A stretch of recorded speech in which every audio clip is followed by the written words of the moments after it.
Ladies and gentlemen, give a warm welcome to Vivek Ramaswamy, the next President of the United States.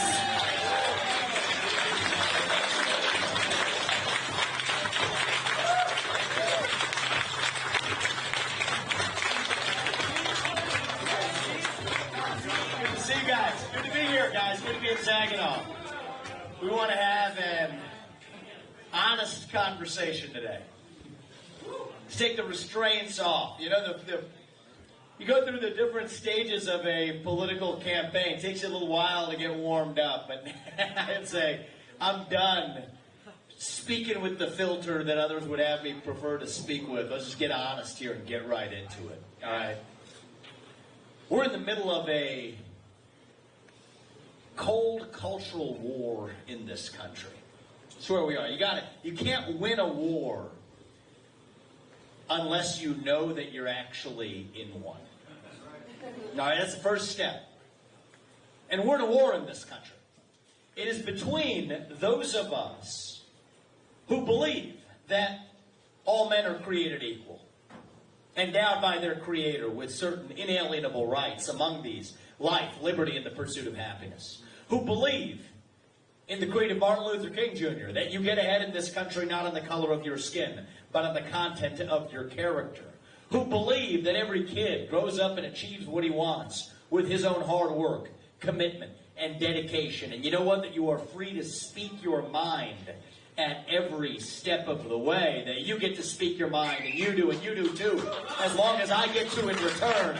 That's the American way.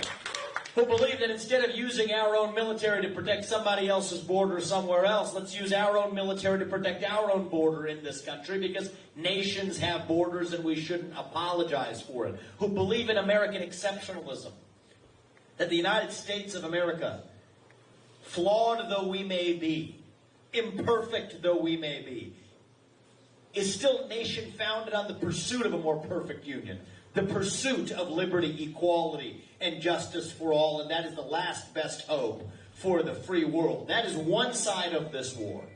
I think it includes most of us in this room. It includes most of us in this country. Yet on the other side of this war, we have a very different worldview. Worldview of people who believe that your identity is based on your race, your gender, your sexuality. That if you're black, you're inherently disadvantaged. That if you're white, you're inherently privileged. No matter your economic background or your upbringing, your race, your gender, and your sexuality determine who you are and what you can achieve in life. Who believe that the United States of America deserves to apologize for our heritage as a nation. Who believe that the remedy to past discrimination is present discrimination. That the remedy to present discrimination is future discrimination, to borrow the words of Ibram Kendi. Who believe that, as Ayanna Pressley said it, we don't want any more black faces that don't want to be a black voice. We don't want any more brown faces that don't want to be a brown voice. What happens if you disagree with that view? That automatically means that you are a racist. And there's no greater damnation in modern America than to be called a racist, or a climate denier, or a transphobe, or a homophobe. So when given the choice between pledging allegiance to that new religion or being tarred with that scarlet R, everyday Americans are choosing to shut up, sit down, and do as they're told, choosing to bend the knee, creating this new culture of fear in our country. Fear of losing your jobs, fear of your kids getting a bad grade in school, fear of becoming an outcast in your own community. That has replaced our culture of free speech in America.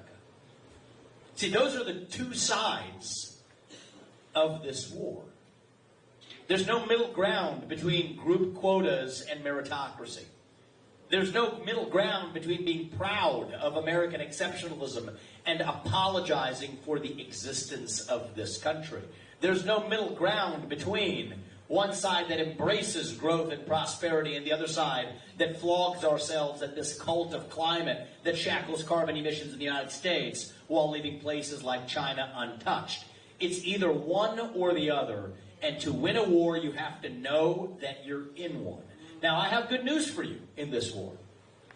The good news is I have traveled this country in the last 8 months, in the last 2 years, really. I've been to a majority of states, met with people from Democratic regions to Republican, rural to cities.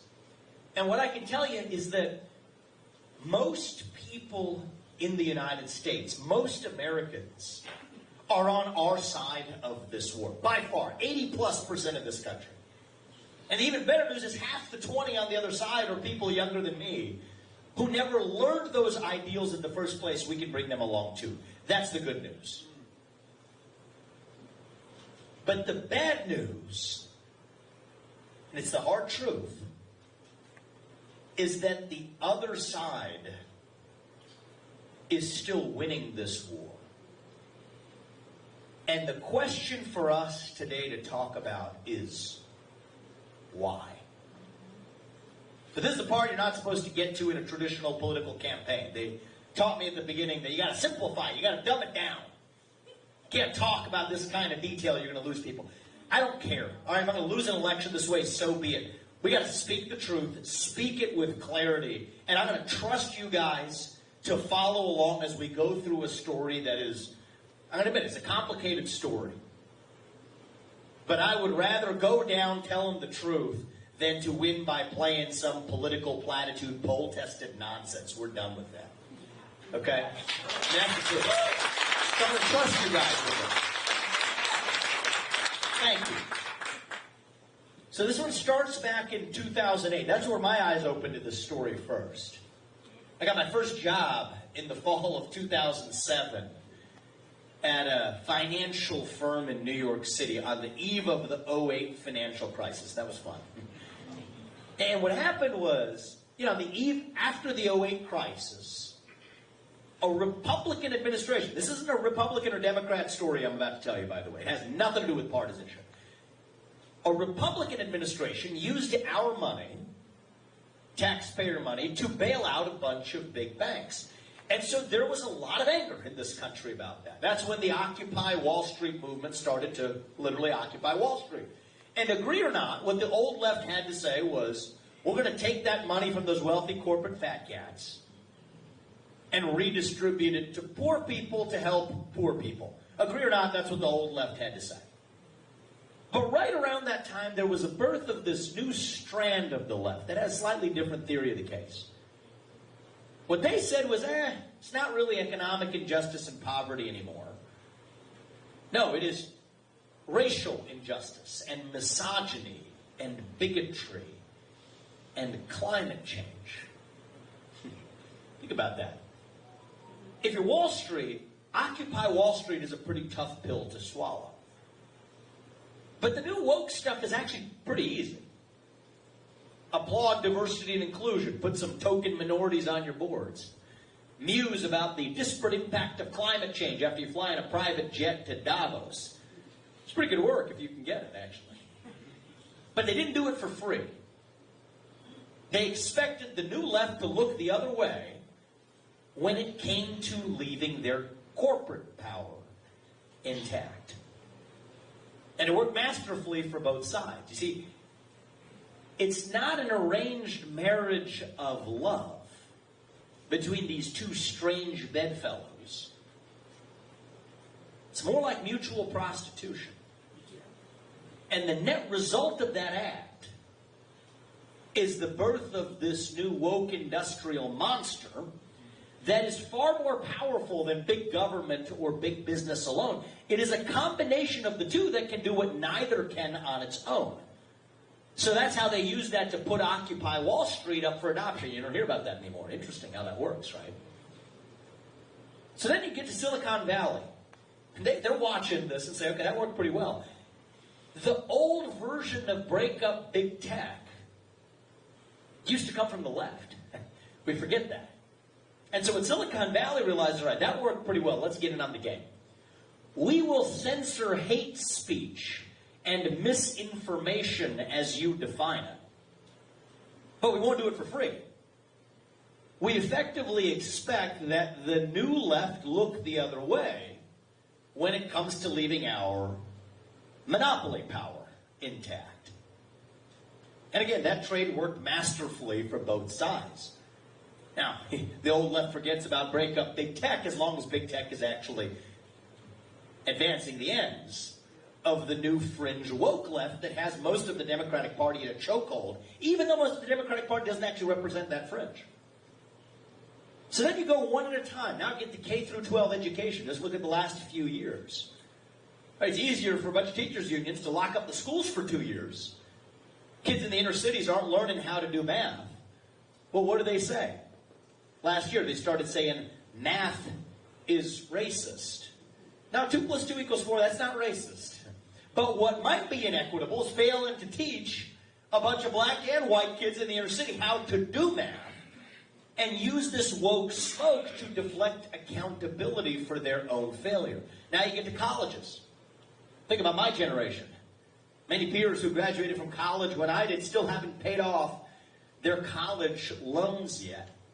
They're told you get to be a gender studies major, do that for 4 years in California or wherever, and somehow that's going to help you live the American dream. Didn't work out that way. Well, don't worry about it. You got some critical race theory narratives that teach you how you've been disempowered. Again, blow the woke smoke to deflect accountability for their own failures. Well, now let's look at the U.S. military. People wonder where the anti-Americanism being foisted onto our servicemen and women is coming from. Think about that. Last 25 years, $3 trillion, thousands upon thousands of American lives sacrificed in pointless wars from Iraq to Afghanistan. I mean, what has that done? 20 years later, the Taliban is still in charge in Afghanistan. 20 years later, we still have an anti-American regime in Iraq, vulnerable to incursion from Iran. To what end? It was totally wasted. So if you're the military, the old left used to be the ones that actually criticized those wars. Remember that. Well, how do you deflect that criticism? We'll talk about your General Mark Milley. Let's talk about white rage or systemic racism. It is a deflection. So that's really the story. The first reason why this fringe minority, 10 to 20% at most of this country, is winning this war, is that the managerial class in the private sector and the public sector, government of all, found a use for these people to deflect woke smoke, use woke smoke to deflect accountability for their own failures, from Wall Street to Silicon Valley to the rest of corporate America, to our military, through K-12 education, to our college education system. That's the first story of you have a force that found utility for this otherwise fringe philosophy. And then somebody else showed up on the scene and realized they could turn this arranged marriage into a three-party affair. And that's the Communist Party of China. What they realized is that, you know what? If this anti-American dogma can be used by American failing institutions to their own advantage, then maybe we as the CCP will just use that to our own advantage. I'm going to ask you to stay with me here, okay? This is not the stuff you usually hear from the media or from traditional Republican or Democrat politicians. And both parties are so corrupt, I'll get into that later. But the truth of the matter, especially on this issue when it comes to China, Xi Jinping, when he is pressed on the Uyghur human rights crisis, where there are over 1 million religious minorities enslaved in concentration camps, subject to forced sterilization, communist indoctrination, and worse, what's the first thing he says? He says that Black Lives Matter shows that the United States is no better. It's not an accident. His top diplomat, Yang Jiechi, came here and said the same thing to Tony Blinken, faced off against him at the Alaska summit, and says, China wants to see the U.S. do better on human rights, and China wants to see the U.S. stop slaughtering, that is his word, stop slaughtering black Americans. This would be laughable if it weren't for the fact that our own companies and our own military and our own schools and our own universities are basically saying the same thing. But take Disney. A couple years ago says it can't abide a anti-abortion law in the state of Georgia or a good parental rights bill in the state of Florida. But somehow can go to Mulan, go to film Mulan in the Xinjiang region of China, where there's literally the biggest human rights atrocity committed by a major nation since the Third Reich of Germany, has no problem filming that movie there. And then at the end of the movie, you can still see it in the credits. It says, we thank the local authorities for allowing us the privilege of filming here. Nike criticizing slavery 250 years ago in the United States without doing a thing to reduce their own reliance on slave labor from China to sell $250 sneakers to black kids in the inner city who can't afford to buy books for school. Nike's CEO John Donahoe saying we are a company of and for China. LeBron James, same thing. Criticized racism here, but won't even let a fellow general manager of the NBA stand with Hong Kong. J.P. Morgan Chase, Jamie Dimon, Larry Fink applying emissions caps in the United States to Chevron and Exxon, but not saying a peep about PetroChina. Why is it? China realized they could play this game. It comes down to money. Because if you're the CCP, you build a great Chinese wall that stops you from entering the Chinese market if you criticize the CCP. Or if you dare to apply an emissions cap to a Chinese company. But if you're criticizing the United States or applying that carbon constraint here in the U.S., they will roll out the red carpet. That's what turns Tim Cook and Larry Fink and everybody in between into Xi Jinping's circus monkeys. He will say jump, they will say how high. Because we lost a game that China played us on. We thought we were going to use our money, spread, whatever, export Big Macs and Happy Meals, and somehow that was going to spread democracy to places like China. We thought we were going to use our money to get them to be more like us. What they realized is they could use access to their market, their money, to get us to be more like them. Or one step worse than that, that they could use our money to get us to be more like them, and it worked. They turned the game on its head. And you know what that did? That undermines our greatest geopolitical asset of all. That is not our nuclear arsenal, actually. It is our moral standing on the global stage, creating a false equivalence between Chinese nihilism and American idealism, when America's own institutions, from our universities to our military, to our K through 12 schools, to our own companies, to our banks, are saying the exact same thing. So that's how this game is played. That's the story of how one fringe minority in this war is winning this war in the United States today, because the managerial class and the administrative state and the swamp as it exists, both in D.C. and in the rest of the country, and the Chinese Communist Party found a clever use for that anti-American dogma that now governs every institution in modern American life. That's how we got to where we are. And the question is, what the heck do we do about it? So I'll tell you, the Republican Party sometimes falls into certain traps here. Reciting slogans we memorized 40 years ago when the threats we face have changed. Well, I actually want to tell you, you don't know who one of my heroes is? Ronald Reagan. And the reason he's one of my heroes, one of my great heroes, is that he did what he needed to do in his era. He didn't recite slogans that he memorized 40 years before him. He woke up and understood what he needed to do in his moment. Cut taxes, slash government regulations, ushered in an era of prosperity that we continue to enjoy to this day. That is why he's my hero. But the greatest Republican of all time actually wasn't Reagan. It was Abraham Lincoln, 160 years ago, when he said, "The dogmas of a quiet past are inadequate to the stormy present." And I say today that the dogmas of 1980 are inadequate to address the unique challenges we face in the year 2023. We need new solutions to address the unique challenges we face today. What is our path forward? We identified the two reasons. You got the swamp and you got the CCP. Let's address them head on. What we need is a U.S. president who understands that, who understands what we're up against and takes it on. Let's talk about the actual swamp. The people who we elect to run the government today are not the ones who actually run the government.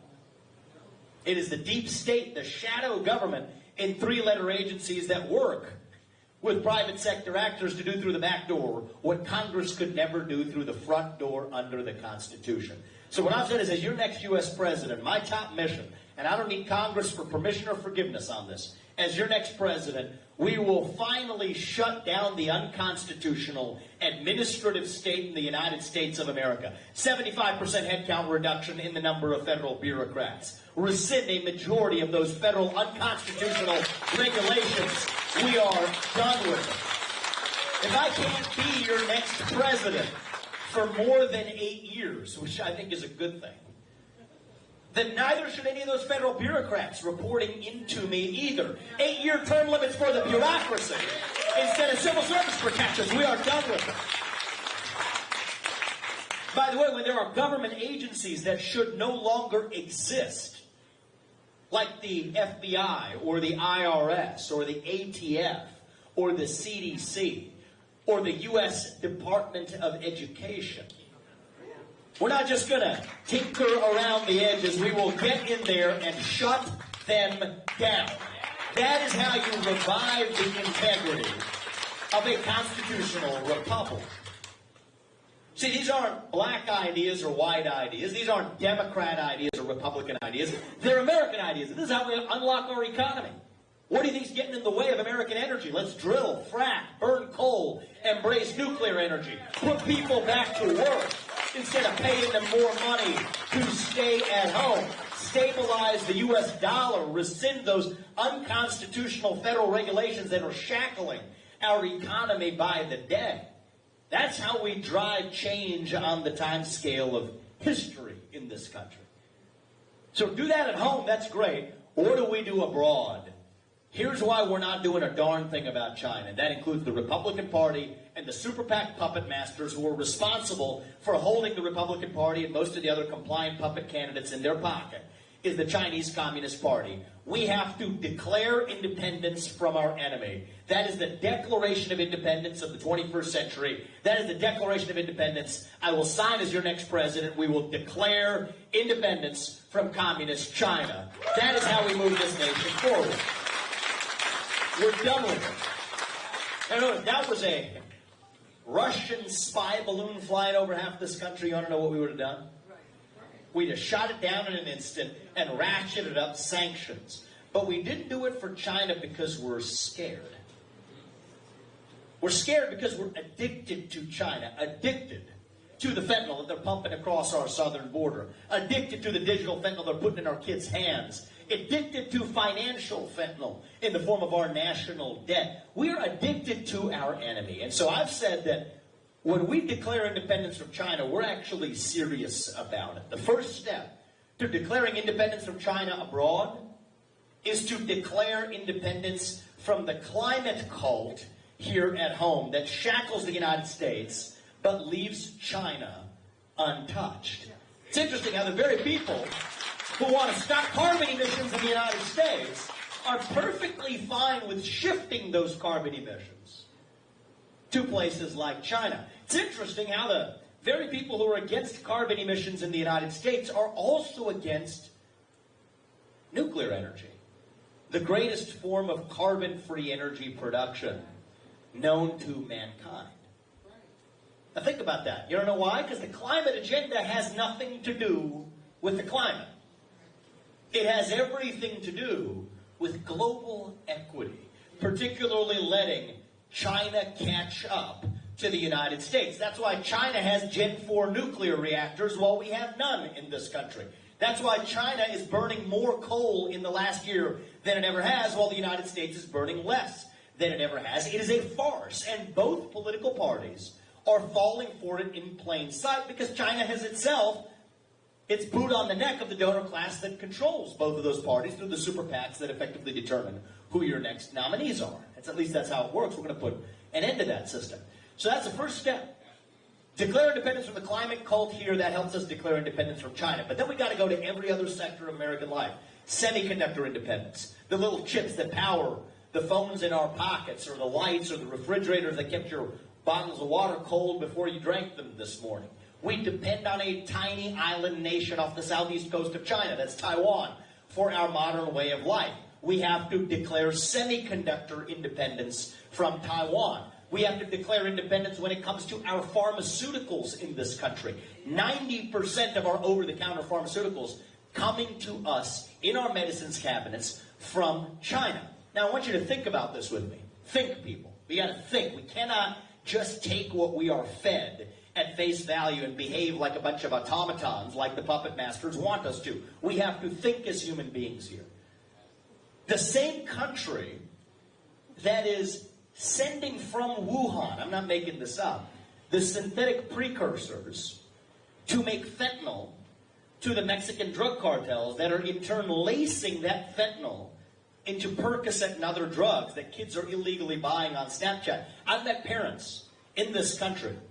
Derek and Kathy are two of them. They lost their son Sebastian to a pill of Percocet that he at 17 bought on Snapchat. He shouldn't have done that, but he didn't think he was buying a death sentence because it had fentanyl inside of it. The kid died.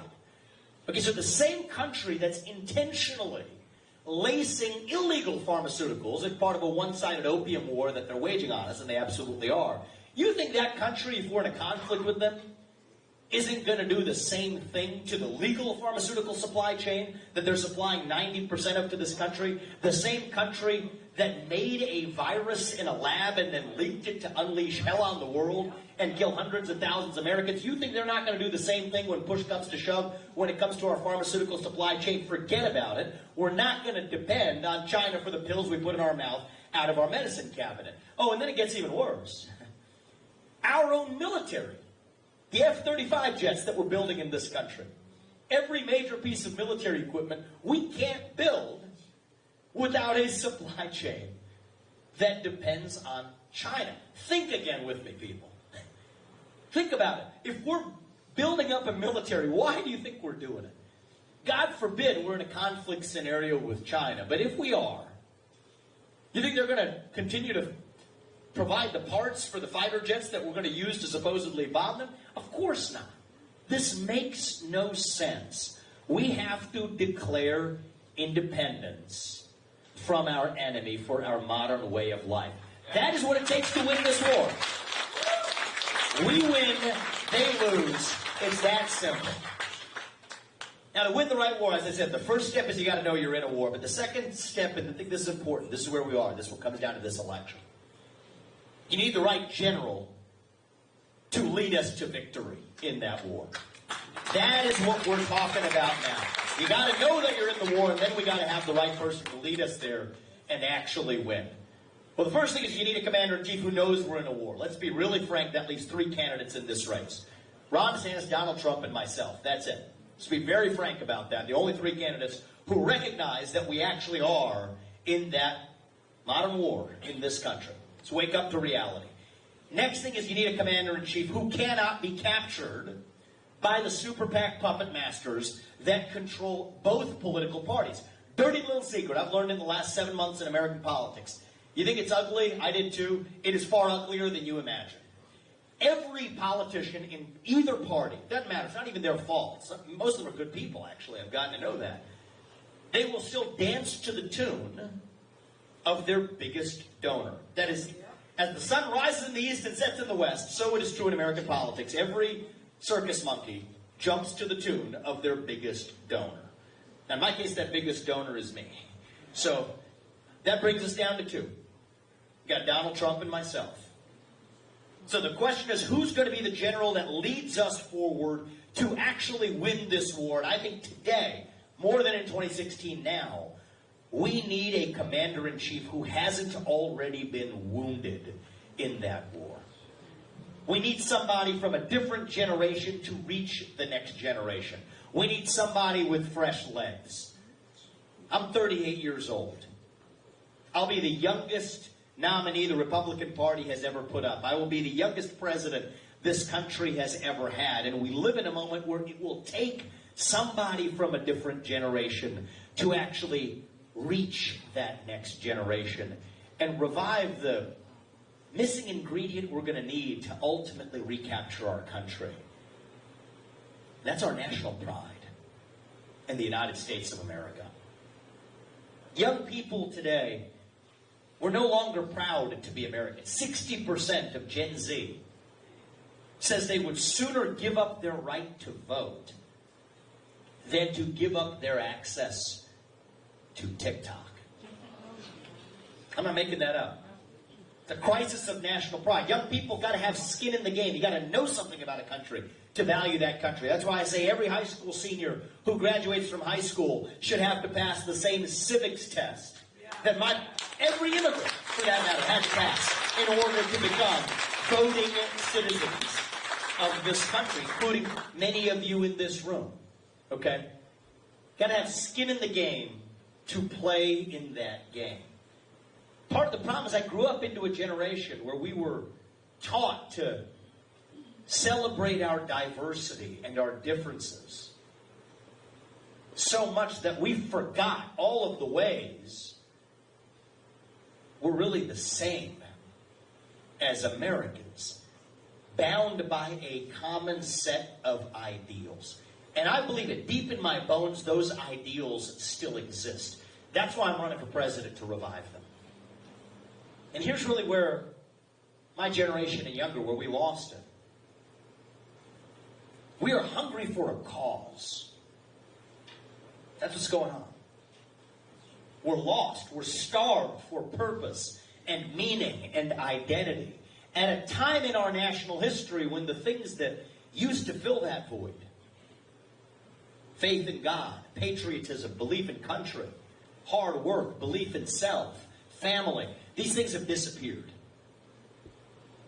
That leaves a black hole in our hearts. And when you have a black hole that runs that deep, that is when the poison fills the void. It almost doesn't matter what the poison is, actually. Wokeism, transgenderism, climatism, COVIDism, globalism, Zelenskyism, depression, anxiety, fentanyl, suicide. These are symptoms of a deeper void. And I think that's why we require somebody of that next generation to fill that void with our answer to what it means to be an American. What does it mean to be a citizen? A leader who understands meritocracy and free speech and the pursuit of excellence and the rule of law and self-governance over aristocracy, the idea that we, the people, create a government that is accountable to us rather than the other way around. Those aren't racist ideas. Those aren't misogynistic ideas. Those are American ideals that we're proud of. That is what this campaign is about. Speaking the truth, not just when it's easy, but when it is hard. Not just when it's uncontroversial, but especially when it's controversial. Because right now that culture of fear is what's holding us back. Majority of this country is on our side of this war. We just need to all start talking openly again to see that again in our country. You know what? There's talk about the Overton window, what you're allowed to talk about in public. We're driving a truck through that Overton window. That is what this campaign is about. Speak that truth. That's what we're doing this morning. God is real. There are two genders. Fossil fuels are a requirement for human prosperity. Reverse racism is racism. An open border is not a border. Parents determine the education of their children. The nuclear family is the greatest form of governance known to mankind. Capitalism lifts us up from poverty. There are 3 branches of government, not 4. And the U.S. Constitution is the strongest and greatest guarantor of freedom in human history. That is the truth. We will not apologize for the truth. We stand up for the truth. That is what won us the American Revolution. That is what...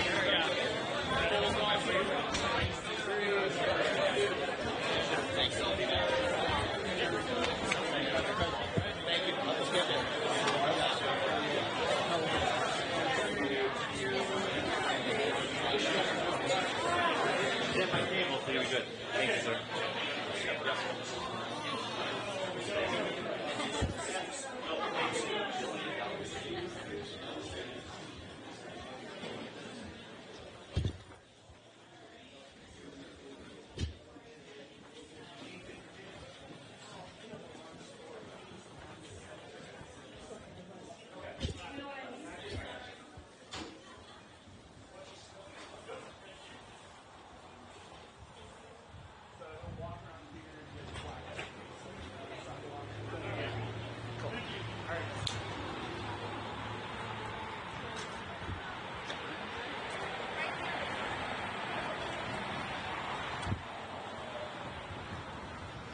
told me he was going to stop and talk real quick. So, You should pick a spot to set them to us. yeah, he'll I'm come. trying to make a bigger spot that you pick the To be honest with you, That's what I'm go saying. right Like, down to the corner that's there. what I was saying. Like Yeah. right here, and that way we can And that way we got turn, right here. get them driving out and all that fun stuff. Here? Yeah, right here. Yep. Hopefully not. You guys aren't shooting into the sun, right? I'm trying to push him this way, right? Yeah, Alright, well, that's that's what I want to do. saying, Yep. Just that way? Yeah. Yeah, try to push him into here. He'll come to us. He cannot walk away from us. Oh yeah. That's what I've heard I've about met him. before. I'm Aaron. Oh, hi. I'm Kyla. Hi, nice to meet you. Who are you with? CBS Network. I'm Jillian. Oh. Nice to meet you. Hi. You're Kyla? Yes. Are you one of the new embeds? No, Okay. I am a producer that lives in Detroit. That Oh, they you're were like, based in hey, Detroit. yeah. Hey, he's here. Can you go get him? They're Right. like, where's Hema? Oh, I thought you were. Yep. Yeah, like that's. I know that. Been You're there, done that. available. I'm like, am I? That's okay Do though. you usually do politics then? No, Oh, I do okay. breaking news. I do murders. Hey, politics is fun. Gotcha. Are you in there Yeah. for For CNN. CNN? Yeah. Awesome. It's fun. Usually following you around. Okay, so you have. Are you an NZT? I am, yeah. For NBC. NBC? Nice to meet you. You should. Okay, here you go. Now we're across the street. I know you. I used to work at NBC Yeah. 25, 556. Yeah, that's I what know I thought. I know exactly what you're doing.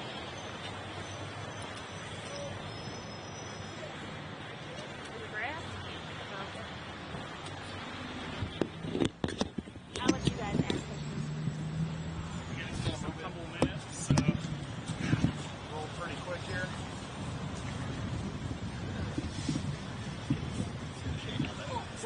Sorry. No, you're fine. You're with who?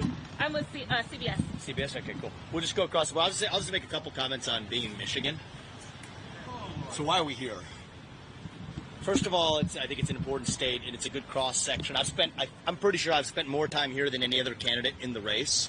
This is our second trip in the last couple of weeks, and we had done several trips before that too. You have a disastrous governor in this state, and Gretchen Whitmer is an abomination of a governor.